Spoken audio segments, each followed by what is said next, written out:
We're going to go ahead and get started.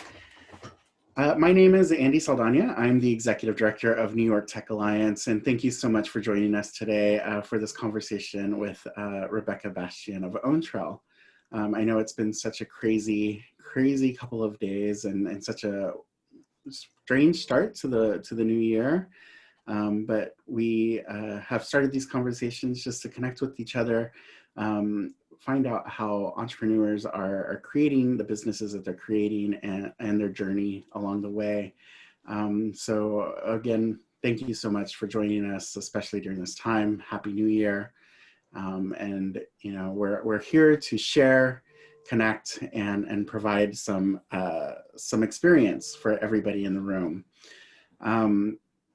Again, like I mentioned, before we begin, just a few quick announcements and some thank yous. I apologize. It's the first event of the year, so I'm a little bit rusty after a few weeks off from doing live events, but here we go.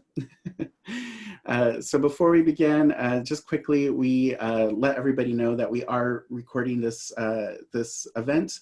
And the Zoom session, the video will be made available on our YouTube channel after the session and available to view at that time. If you have your camera on, just please know that you are being recorded. And if you have any questions for Rebekah or myself, please feel free to put them in the chat function of the Zoom platform, or if you'd like, we can ask you to ask them, come on camera, share your beautiful faces with us and ask the question yourself.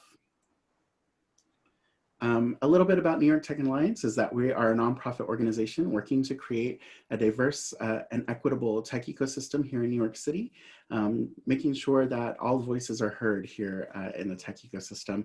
If you want to learn more about the work that we do, please check us out at nytech.org. And then, of course, thank you to all of our wonderful annual partners that make the work that we do possible. Without their support, we wouldn't be able to host these events, launch some of the programs that we're doing, and connect with this wonderful community. So please be sure to check them all out. You can always find them on our website, again, nytech.org.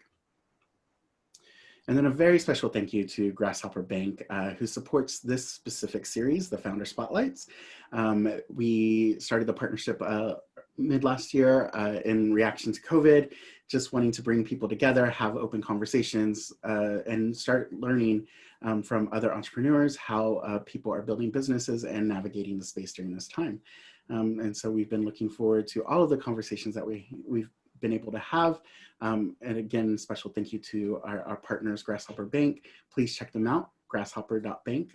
They are reinventing banking for the innovation community. And then if you'd like this conversation and want to check out some of our past conversations, we definitely encourage you to check those out on our website, nytech.info/founder spotlights. We have some really phenomenal women founders who have shared some amazing insights with us through amazing conversations. I encourage you to check them out. And then that brings us to today's conversation. I'm going to turn the microphone over to Rebekah to introduce herself. Give Rebekah, welcome to the Founder Spotlight series. Please feel free to introduce yourself, tell us a little bit of background, what you're building, and then we'll take the conversation from there. Well, thank you so much for having me. I'm really happy to be in a supportive community like this with so much going on right now in our country. It's always nice to find these kind of centered spaces. So happy to be here this morning. I'm in Seattle, so it's morning still here. And I'm the CEO and co-founder of OwnTrail. OwnTrail is a platform that is a peer-to-peer support system for women.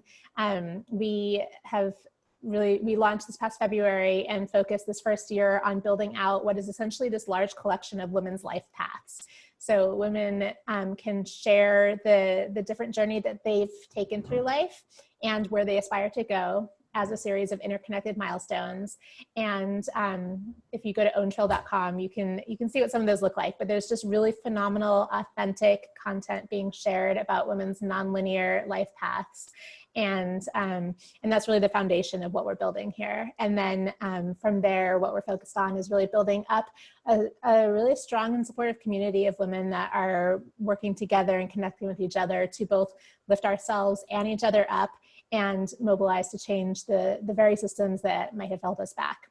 So it's a very mission-driven company, and has been extremely fulfilling to be working on this year. I left my 15-year career at Zillow, where I was vice president of product and vice president of community and culture, to launch this after writing a book that really led to it, called Blaze Your Own Trail. And my co-founder, Katie, who's actually on the call as well, and I both left jobs that we loved to build this company because it was something that really called to us, and it's been a really exciting first year. Oh, that's amazing. Thank you so much for sharing. In the conversation today, I just really want to focus on kind of how this idea came to be, what led you to start the company, and then a little bit about the practical skills that you're using to move it forward. So let's start at the beginning. And you said it came out of writing a book. So if you can tell us a little bit about that experience and kind of how it went from an idea to the book to what it is today.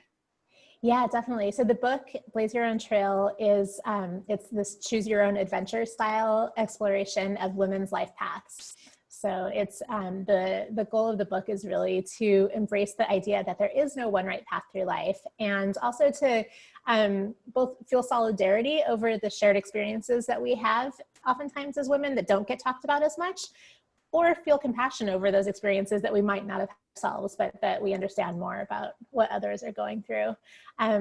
The idea for the book really came from years of talking with different women, both as I've been in different leadership and mentorship roles, and hearing that there's this really kind of common thread of women feeling like they're not enough, like they're getting it wrong, like they're supposed to be following some perfect linear path and they're not getting that. And a lot of that comes from not always seeing people who look like us in the places that we aspire to. And so not necessarily being able to visualize what that path might look like.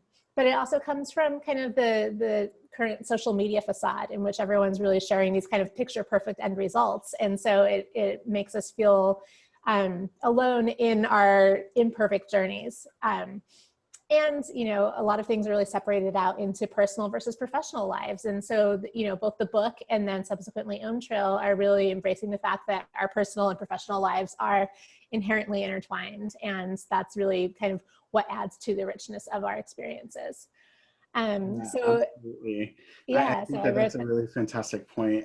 When you talk about these non-linear paths, was there a point in your own career, in your own experience, that you were like, I feel a certain way, and I feel like I'm not following the right path, in the right path to say, that led you to this thinking, or kind of how did you come about this thought? Well, I mean, my own journey has been far from linear or perfect, and I think a lot of the most successful twists I've taken in my path have actually been more accidental than anything, or luck, or just being open to possibilities. So I've definitely experienced that myself, through plenty of failures and risks and pivots. I definitely have firsthand experience there, but I think that it's really a lot of conversations that I've had with probably hundreds of women over the years, in which it was less about feeling the worry myself about that path, because I actually really enjoy the windiness of it, but just hearing that there's so much stress and concern about getting it wrong. And I just wanted to tell everybody, like, no, there is no wrong, there is no right. It's we're all living our journeys. And so that's really what spurred that kind of idea to write about it in that format.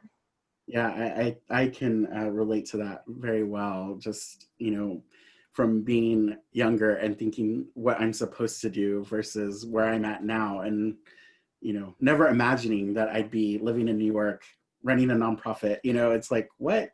And so seeing my own path line, just understanding and sharing that with other people has been very, very helpful, as I share it with other people, to myself as well, right? Like understanding what I've learned along the way.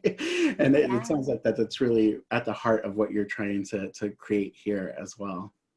Yeah, exactly. I think that seeing all the different paths, we have this vision of kind of like a neural network of life paths, the way they can all intersect with each other and all the ways you can get to and from a given point in life. But that the confidence and inspiration that can come from that is really powerful. But then the community that can build upon that, where, you have women on OwnTrail who really value authenticity and supporting each other, and really, essentially intersectional feminist ideals. When you bring people like that together, there's really power in that community as well. Yeah, absolutely. So can you talk a little bit about how it went um, from this book that you created to now becoming a platform, and how that journey has evolved over time? Yeah, so the building a company was actually not something I set out to do. It was the kind of accidental entrepreneurship. I had signed with a publisher for my book, and there's like a year period in there from when you sign to when it actually releases. And I'm not the most patient person. So I started kind of thinking about like, well, what can I be doing during this time? And started thinking about what a really cool book launch website might look like. There's all these different paths, and there's 19 different endings in the book. But I was thinking, well, it'd be really cool to start collecting what the infinite number of paths that women actually go through in their lives. And so as I started working on that, I just started having a series of kind of aha moments about something much bigger than just the book, and really thinking about the power of seeing all these journeys and the confidence that can instill in the community that can create. And so that kind of, as I started bringing in some really incredible teammates and advisors around that idea, and realizing that it wasn't just in my head, that there was really kind of a there. Mm-hmm. It really pretty quickly cascaded into, we're building a business. And then it very quickly went from, we're doing this on the side, to we need to go all in because there's something really big here that we can't not do. Yeah, absolutely. Let's talk about that decision. I know that a lot of entrepreneurs who are building companies and products in their 20% time, in their spare time, often, think about when will they go all in, and all of the factors that go into that, right? Like, it's your own personal financial situation, it's your work situation, your family situation. There's so many factors that kind of factor into making that jump and that leap. So I'd really love to hear about your own journey and kind of the decision-making process that you had moving into that.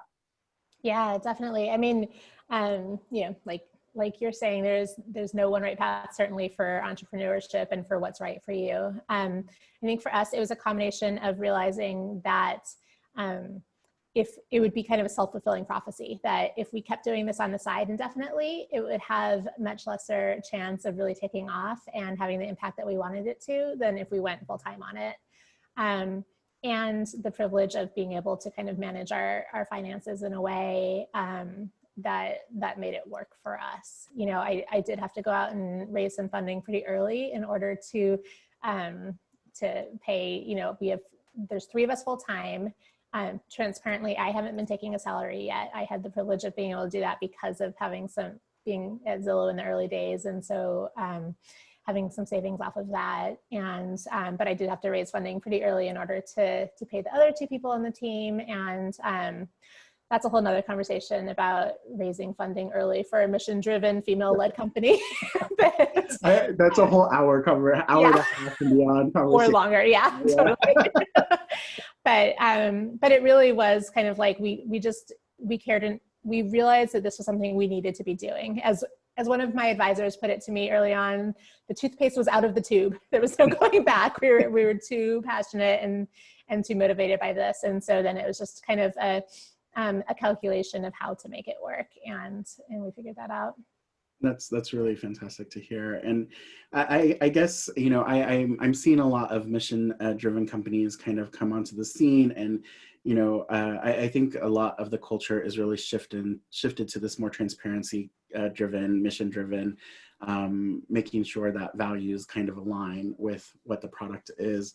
And, I'm sure you could build this in many different ways, right? Like, you can make it super focused on what the revenue model is and making sure that the product is performing for that, with the mission being lesser lesser of importance and whatnot, but making that decision to make it very mission driven. Can you talk a little bit about how that's impacted how you're designing the business and kind of the growth overall?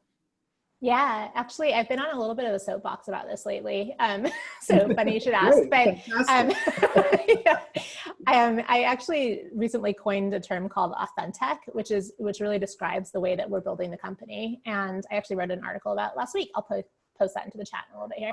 Awesome.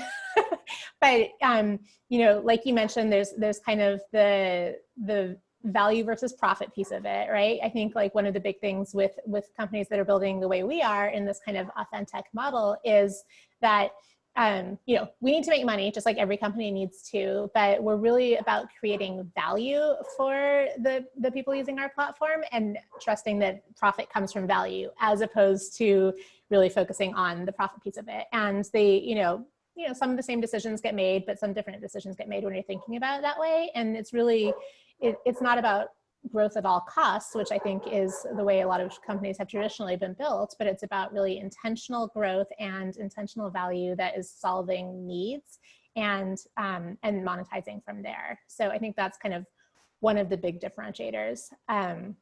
We also think a lot about kind of, because we're in the space of building a community, building a network essentially, thinking about the intention economy versus the attention economy. So instead of, trying to create this sense of, people feeling not enough or feeling like they're missing out on something and always needing to get more likes and more follows and more, right? Which leads you feeling less. Ultimately, right. We're really about how do we make the time that people spend on our platform and using our product make them feel better, and not necessarily how do we keep them on for as long as possible, but how does this really lift people up and solve problems, not add to the problems. And I think that there's, the way you end up building and the product decisions you make are different when you're thinking about it that way. That's amazing insight, and something I really believe in as well. I really love. In New York, there's a really big civic tech and social good tech movement, and it's really about like how is tech empowering the community and the people that it's being built for, not just building tech for tech's sake, right? And so I think that really resonates well with what you're saying here, and just making sure that it's intentional and not attentional. I love that, the way that you phrase that. I'm gonna steal that and use it over and over again. I love that phrase. I didn't coin that one. Doc Sears wrote about the intention economy, but I definitely appreciate the idea and we have used that to really kind of guide us as we've been building out OwnTrail. That's awesome. I just shared that article in the chat here if anyone's interested in learning more about it. Yeah. Great, thank you. Yeah. And to anybody in the audience, I'm going to take a pause here and just remind everybody that if you have any questions for Rebekah, please put them in the chat or raise your hand, and we'll be sure to call on you and have you ask your questions. I think it's really, your path is very definitely interesting. And, I get to interact with a ton of different entrepreneurs and technologists and young technologists and students and from all kinds of diverse backgrounds. And, it's one of the things that I always talk about is how experience is just as valuable as where you went to school or the institutional knowledge that you've learned, that you've learned so much from your own experience, and talking about how do you represent that so that people understand that knowledge base that you've gained through that experience. When I was taking a look at OwnTrail, I loved how you were kind of mapping out those different achievement type paths that the women put in their own path. Can you talk about a little bit about the design and what the intentionality of how you were designing those paths to work? And one thing that really struck me was that it wasn't just professional achievements, right? Like on LinkedIn, a lot of times you see this award and that award and this accolade, but on OwnTrail, I noticed that there was a mix of the personal and professional experience, and it wasn't all positive, right? Like there were some negative pieces that really stuck out when I was looking at some of these pathways. And I'm just curious to know kind of how, when you were designing the product and as you continue to design the product, how that's kind of all worked together. Yeah, definitely. Well, so we have, so as you're building your trail, there's a set of categories and subcategories to choose from that kind of structure and give ideas about what kind of milestones you might add to your trail. So we have about 40 subcategories there. We've been adding to them based on user suggestions as well. And like you said, they span personal, professional, and they're not all wins, I guess. It's interesting because you said, kind of positive and negative, which is a really, we've thought a lot about the qualifiers on these events, because there's some things that, would fall under the obstacles category, things like mistreatment or discrimination or illness or death. There are all these things that that you might say are negative. Some of them might still feel really negative, but also like there's a lot of things that the fact that we've made it through those things in our lives has made us who we are. And something that might feel really negative in the moment can then feel positive when looking back on it, because of both what we learned from it and sometimes just because it ended up being a better result for us too. And so when we were first starting to design OwnTrail, we did think about giving kind of positive and negative attribution to these milestones. And we took that away because of the way that our perception of them can really change over time. But yeah, it's really embracing the bumps in our paths, the things that have really stood out to make us who we are, not just kind of the wins that you might see on LinkedIn or Facebook or something. And I think that a combination of structuring it that way, giving a little bit of structure to what types of milestones there are, and honestly seeing other women's authentic trails, it's been this kind of cascading effect. The more authenticity that gets shared, the more new people that are creating their trails make them even more authentic. And we've seen the number of milestones per trail going up over time because people keep sharing more and more and being inspired by that and coming back to add more as we live our lives. And just, we are thrilled at the level of authenticity and the safety of that authenticity that we've been able to foster on OwnTrail so far. It's amazing because it's content that you can't find elsewhere. And I think there's stories that wanted to be told and they didn't have a safe place to be told. And so there's something really kind of magical building there. Yeah, I see a lot of that storytelling being very helpful in mentorship points of view, and also just, if you see yourself, you can be yourself, right? Like I really believe in that. And I see that a lot being done in LGBTQ communities that I belong to, and Latinx communities that I belong to. And I'm starting to see it more and more in more mainstream kind of communities. So I love that trend going forward. And I think that what you're building is really phenomenal. We've gotten a few questions from the audience, and it's really about, again, how you're building the business and kind of steps that you're making. One question that we got from Shri. Shri, do you want to jump on camera and ask your question? Totally fine. If not, I can ask it for you. Awesome. Shri asked, building a company is probably easy, but building a sustainable company is hard. How would you advise a young entrepreneur that's trying to build sustainable business? I get this question a lot as well, so I'd love to get your insight on that. Yeah, definitely. So I think the word sustainable has a few meanings, but I'm going to assume this one is about like not running out of money, right? Probably. Yeah. Okay. So yeah, I mean, I think that a lot of people try to, first of all, still figuring it out. So far, so good. We're a year in, but, and have started making a little bit of revenue, but, it's also a thing that I spend a lot of time thinking about. But so far from I guess my belief system on it is that don't wait to get everything perfect before you start trying to monetize it. That's actually a lesson that I was kind of forced into by the fact that the next question that's coming up about raising money, which we can come to, but it was really hard to raise, and I raised enough to keep us going for this first year, and I'm raising right now, and we'll hopefully have some more runway from that. But we realized pretty quickly that so I guess backtracking, I came from Zillow, where the founders had a track record and a huge privileged network, and we just had money shoveled at us from day one, and we didn't really have to worry about sustainability, and we were able to spend years building a consumer focused product before worrying about monetizing it.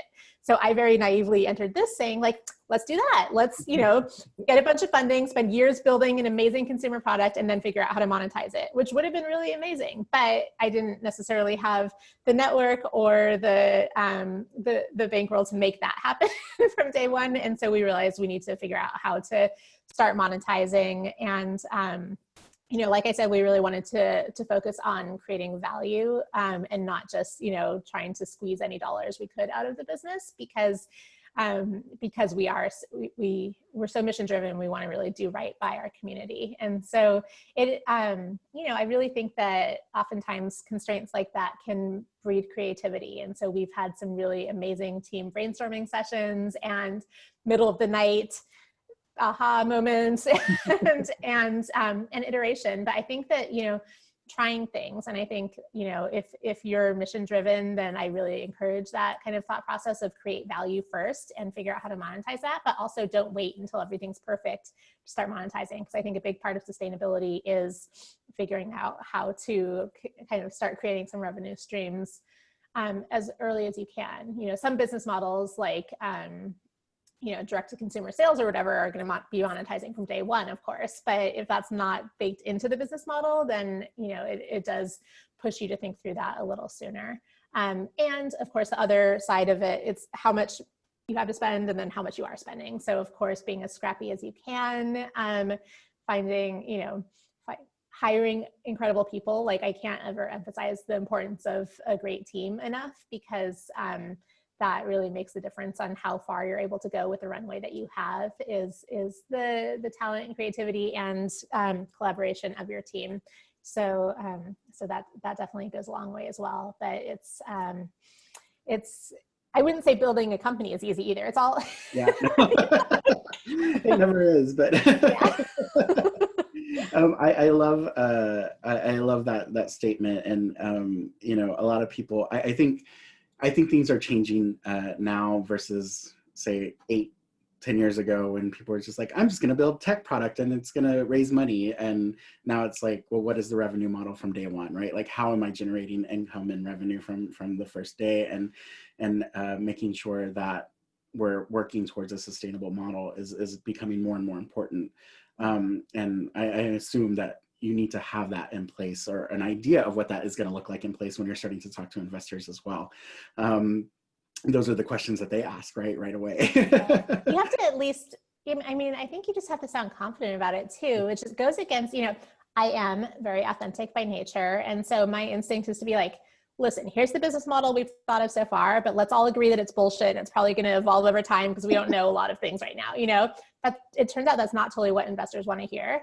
So I think that, it's okay to have conviction on something now and know that it's going to evolve over time, and having the kind of internal flexibility to pivot and evolve while still getting people excited about the now of it, Absolutely. And as a mission-driven company, one of the questions I have is around how does that mission really act as your true north and influence the business decisions that you're making? So how do you use it as your litmus test of what decisions you will and will not make? Yeah, before we even knew exactly what our product was going to be, we came up with our core values, which has been, I'm a big fan of core values as kind of a North Star of how you're making decisions and what you're valuing. So ours are authenticity, safety, growth mindset, inclusion, and transparency. And those, when we're up against a decision, we bounce it around off of our core values and are we building this the way that we really intend to be building it? And we ask our users, I think we've really tried to create an open dialogue with our community from the beginning as well. And oh my gosh, I hadn't experienced this before. My co-founder Katie had, because she came from a really mission-driven company as well. But there was just we had women coming out of the woodwork that we haven't met daily to say they're excited about what we're building and how can they help. So we're like, great, we will keep you on the list of people that care about this because we really want that dialogue. And so we do, interviews and surveys and just informal kind of chats with a lot of our community. And that really helps guide our decision making as well. You know, of course, we come up with ideas that they didn't think of. That's what innovation is. But in terms of kind of the sounding board and prioritization of what we're building, that's so important too. Yeah, that's amazing. I really appreciate that insight, and it's great to have that set of values from the beginning to know that will guide you as you build and scale your business. That's really phenomenal. We got a question from An. An, would you like to ask the question? Hi. Hi. Hi. Hey, Rebekah. It's nice to meet you. You too. Yeah, so I just wanted to ask if you could speak a little bit more about how you found or how you went about going for your initial funding and what your future plans are for, you know, the next stage of funding, and you know, like, did you go through your personal network, and are there any other professional networks that you use to tap into that investor group? Yeah, so it's been all angels so far. I opened a convertible note at the beginning of this year, like right when the pandemic was hitting. And it's $1 million note, and I barely managed to squeeze 250,000 investments in, and then just closed it because I'm like, this is just the wrong timing, but it was all angels. And then I've reopened that and I'm trying to raise to fill out the rest of it now. And so far that's all angels as well. I've talked to probably over 100 early stage VCs that have all told me that we're too early. So I've definitely tried that route. But it ends up so far being the angels that, you know, I guess that really see our vision, and that it ends up being people that are passionate about what we're building and believe in us so far. And the way I found them has been large. Like, so I started off with kind of the Seattle network, which is where I am. And I have one of our advisors is super well connected. So she made a ton of intros to me here. It turns out Seattle is a very enterprise focused community, and we are a consumer product. So that didn't go great. So I've really started doing a lot more cold outreach and trying to kind of find connections in different ways. A few communities that have been helpful. So we're a member of Go Paladin, which is a free kind of founders network, and they have free membership to this product called Founders Nest that is like one of the many platforms that kind of connects you with investors. But I've actually gotten quite a few meetings out of that. And I mean, we're part of a lot of different communities, like Bunch of Founders and Female Founders Alliance, and there's a lot of good ones out there. I'm not sure, most of them have been more for solidarity than investor connections, I guess. But yeah, it's been like, if you look at my spreadsheet, it is ugly and it's mostly red. I have it color coded, and there's like, I've talked with or reached out to hundreds of investors, and most of them are in the red, no, or too early category. So it's really been just like a game of numbers, honestly. Like it's exhausting. Yeah, it's definitely an exhausting process. And, you know, thank you so much for that question. And one of the things I'd love to dive a little bit deeper in that experience, specifically around raising, especially for an early stage company. We get this question a lot. And, you know, I saw the New York ecosystem mature over the last couple of years. And so you see even angel investors, it's moving from, you know, early stage pre-seed to now asking for Series A and beyond. And I'm like, what? It's crazy. So I interact with a lot of early stage investors that are trying to figure out how to navigate the scene, the scene overall. Are there tips and tricks that you used when you open that round? And, you know, are you sending out regular newsletters? How are you packaging the news? Have you found something that's really worked to get attention or make you stand out a little bit more? Well, I do send out a monthly investor update to like everyone I've ever talked to that says they'd like to stay in touch, which everyone says they want to like keep hearing about your updates. So I have like, you know, over 100 investors on that list that I send out a monthly update to. And I just kind of say like, what we accomplished, what we're working on, what we need help with is kind of the format that it's evolved to. That seems to be kind of the cleanest. And I have like a KPIs doc that I link to from there each month. And so I don't know, investors say they like that. I haven't had anyone yet that said no originally that's come back to say yes because of my updates, honestly, but we'll see. We're still early. It's just a good exercise for me too, to just kind of like summarize things each month. I like being able to do that. And yeah, I've definitely been learning as I go. Like when I look at kind of the early stages of my pitch and my deck, I'm like, oh, I wish I could go back with what I have now and share it, because it's gotten so much better over time. That advice about saving the people you most want for last is good advice that I never took myself, because I get so excited. I'm like, I want to talk to them now, you know, but I think that would be smart. But yeah, I mean, you just kind of, you learn as you go. Like when I went back out to start raising the second time this year, at first I was like, oh, I'll start with let's just open a new round and find a lead and have it be a price round. And it was like, I learned pretty quickly that like the catch-22 of finding a lead and then everyone waiting for you to have that lead and nothing progresses when you're early is really difficult. Plus I ended up getting some really good advice that like, you don't really want evaluation this early anyway.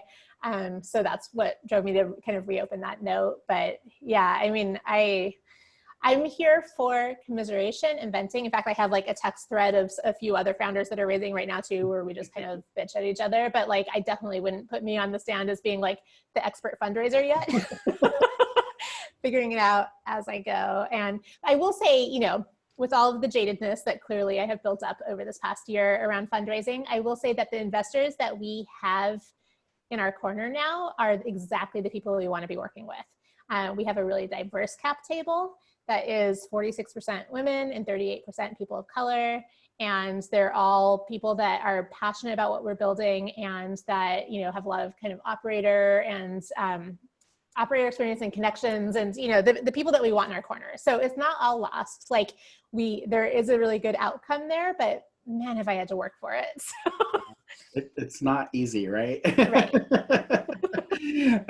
But no, that's really, really great advice. And I think rings true. I think this year specifically has been a unique challenge to try to fundraise, especially since a lot of that fundraising, I've been hearing from a lot of the angels and VCs that, you know, they had to transition into how do you have these meetings and how do you meet people and get in front of people in the current environment. And so, you know, it's all of that has culminated, but it's also created this new environment where you can potentially get in front of people across the country that you might not have gotten in front of before. So you know, that's one great thing that I've seen this year is that your network is no longer your geographical location, right? Like it's exponentially expanded. So to be on and definitely be looking beyond just where you're situated for opportunities. Yeah, I'm kind of down with the whole video pitching thing, honestly. Like, yes, there's technical difficulties and you don't necessarily have that same connection, but like, as you know, I have 2 children that I don't like to travel away from too often, and travel is expensive, you know, especially when it's your own company, you know, went from having a travel budget to, you know, you have to account for it. So we've probably saved a ton of money on not having to travel for investor meetings this year, and it's much more accessible. Yeah, I agree with that. I think it's been a very interesting transition and good to see how certain doors have been opened up through the connectivity. Yeah. We're going to switch the conversation a little bit. I see that David asked a question regarding themes of stories and such. David, are you on, and would you like to ask the question?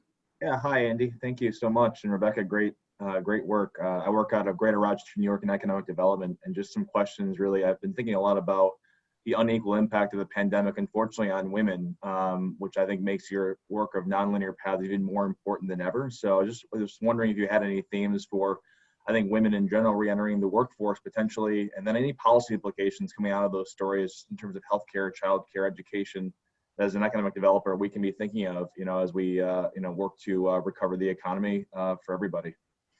Yeah, absolutely. This year has done so much harm on gender equity in general, and the toll we see of, you know, mothers particularly exiting the workforce, and it's It's very painful. Yeah, on a qualitative level, we're seeing a lot of trails that are, you know, obviously updated to current time. So there's just a lot of different kind of COVID related milestones in there, both of, you know, losing loved ones, losing jobs, having epiphanies, right? Like this has definitely been a year that has that has led us to like do some serious reflection on our lives and what's valuable. And so there's actually some really cool stories of like, you know, realizations around, you know, needing transition in life.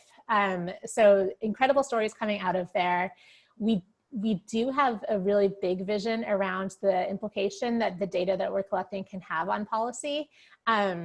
Basically, you know, so when I was writing my book, there's a lot of research that I wove into that about what women experience in their lives. And as I was doing that research, I realized that there's huge gaps in the data that we know about women's lives, particularly from an intersectional standpoint, when you're looking at the different identities that women hold.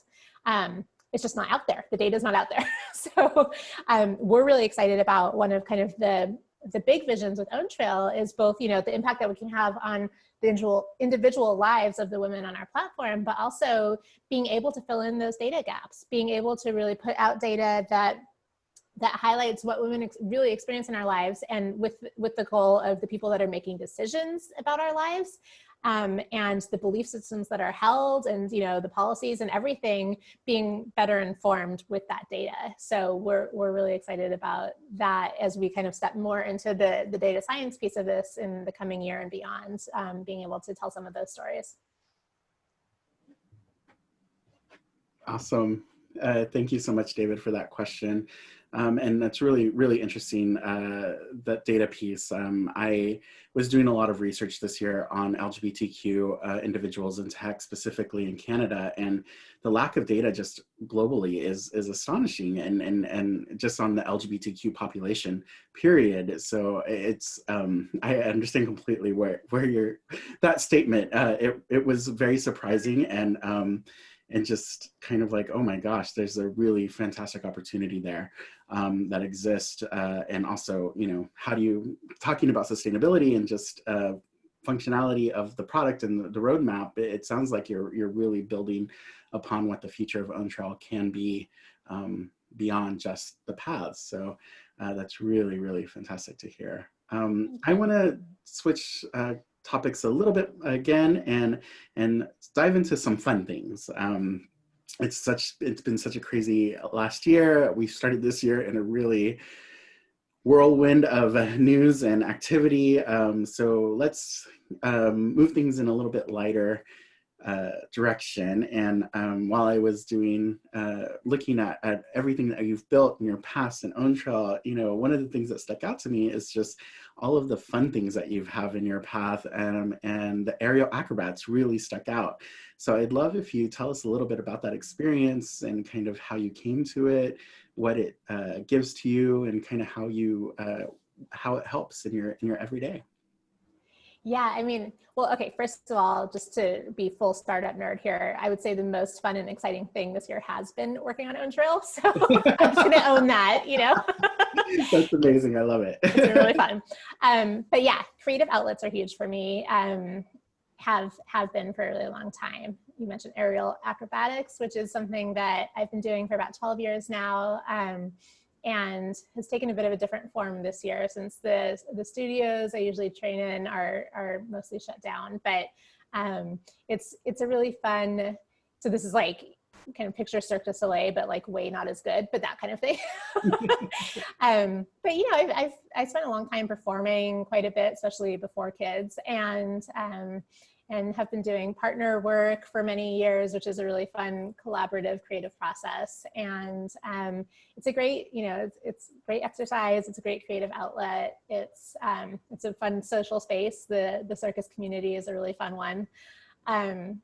So that's been really important to me. And then, you know, writing is a really strong outlet for me as well.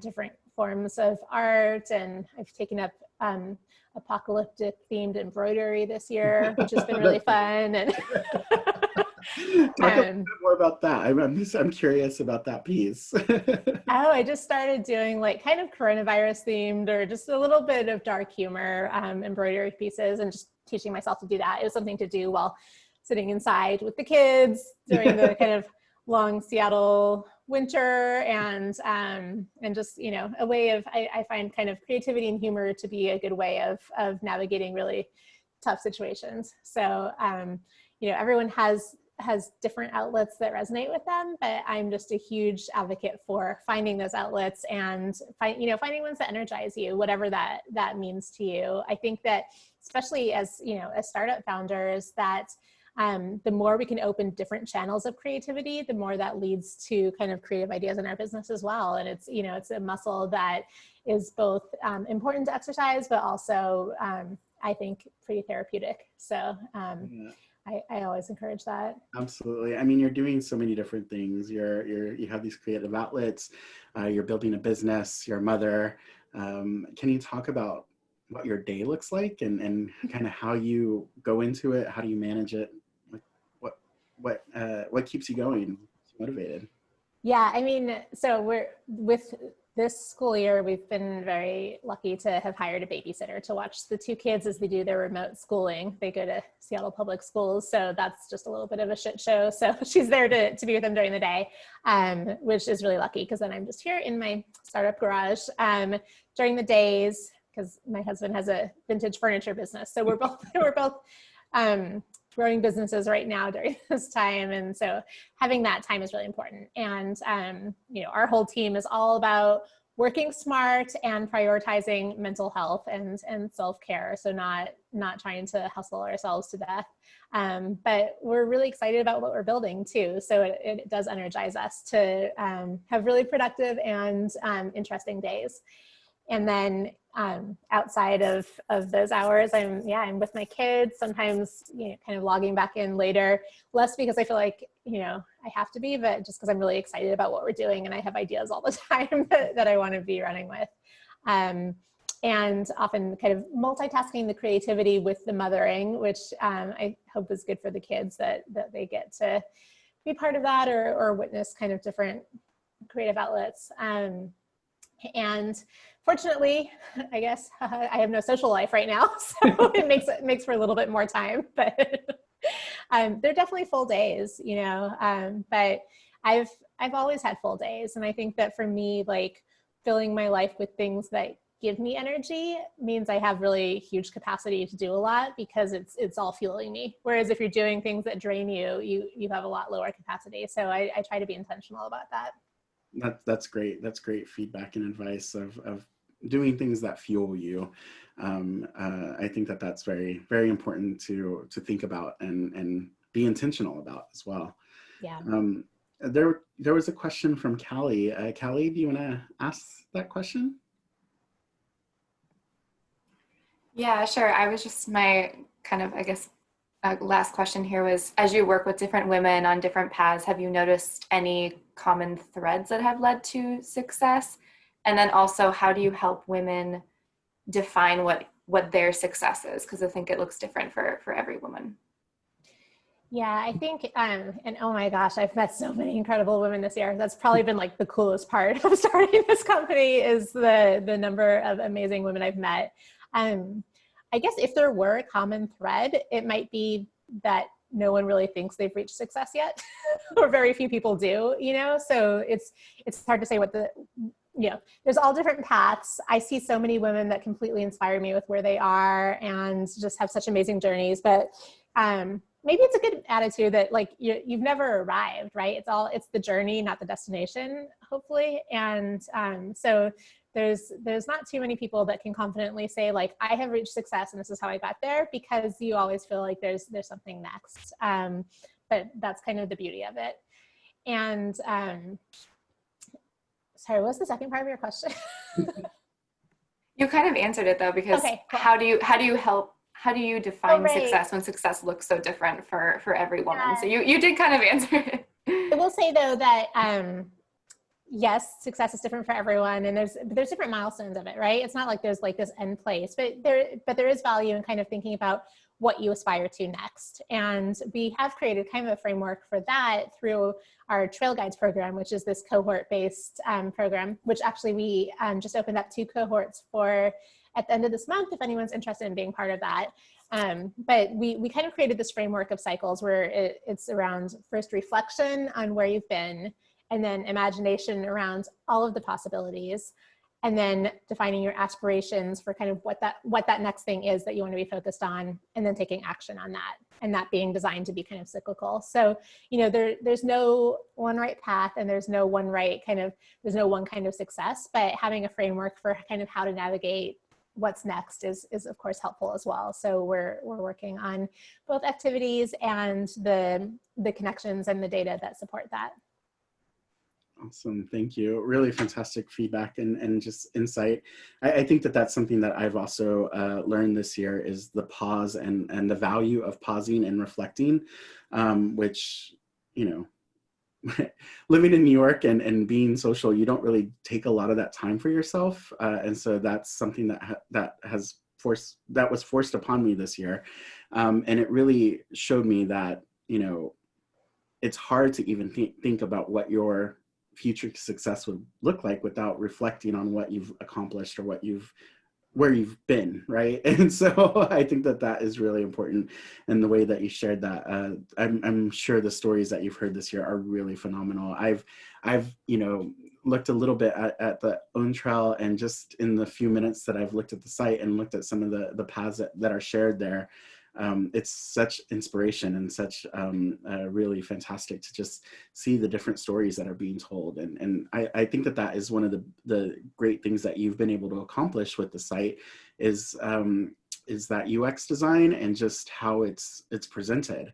You know, so thank you so much for putting that into the world. It's been really fantastic to interact with. We're coming up to the end of the conversation. And to close out, you know, again, you've shared some amazing insights with everyone today, some great pointers on fundraising and entrepreneurship. But to end the conversation, I'd really like to know, like, what's one of the best things that's happened to you this last week? This week, man. I'm like, it's been a week already, right? Yes, it definitely has. You know, I think that it's been a rocky first week back of the year, I would say, both in terms of just kind of the kids transitioning back to school and the you know, what happened in our capital yesterday, and just a lot of the tensions. Really glad about the Georgia election results. That was good. But I would say, like, in, you know, on the bad weeks or on the rough weeks, the thing that's always the best for me is my team. Katie, who's on the call here, and Carolyn and Maza, and, you know, and our advisors, but we really hold space for each other. And yesterday was a lot of just, you know, slacking with each other about kind of how we're feeling and what we need right now. And some of it is healthy distraction, and some of it is just sitting in our feelings. And, you know, it doesn't all have to, not every week has to be a great week. We shouldn't expect that. And, you know, for a whole multitude of reasons. But I think surrounding yourself with people that get that and that are there for the ups and downs, and not being alone in that experience, but feeling unified in it, is the best part of, you know, of both the good weeks and the bad weeks, is really having that space. So I think I would say the best thing that I've done on my entrepreneurial journey is somehow I've been lucky to attract the most incredible team ever. And that really is the best part of every week. Great. That's so great to hear. And then since we are starting a brand new year, and we're kicking off this year with this wonderful conversation, what are you most looking forward to in 2021, and everything that that we don't know it will have to offer, but yeah. Outside of work, I'm really looking forward to new administration. And within work, I'm just so excited about the trajectory of where we're going. You know, we have really big visions, and we have really strong product market fit signals so far. And just, we're just so excited about the impact we can make as we kind of have the resources and the time to keep executing on this. So I'm really pumped for kind of year 2 of entrepreneurship, and really building out the things that we've been envisioning. That's amazing. I'm really excited for you as well. You just, again, looking at the platform, speaking with you today, you really have another champion in your corner, and I'm really excited to see everything that you accomplish in the next year with OwnTrail. Please feel free to reach out anytime to connect, and that goes for anybody on the call in the community. Please feel free to reach out to either myself or to Rebekah. I'm going to go ahead and share our contact information on screen with you all right now. I think it's showing. Please let me know if it's up and there. And again, thank you so much for taking the time today. It was such a pleasure and such a really fantastic time that we spent together. Thank you to everyone for joining us today, and please reach out with anything that we can help with. Rebekah, any closing words? Yeah, definitely. I'm happy to connect with anyone. Myself and OwnTrail are on all the social platforms, so feel free to connect and follow along there. And, you know, any inspiring women in your life, please encourage them to share their trails on OwnTrail. Absolutely. Thank you again, and have Thank a you for having me. fantastic afternoon. You too. Bye.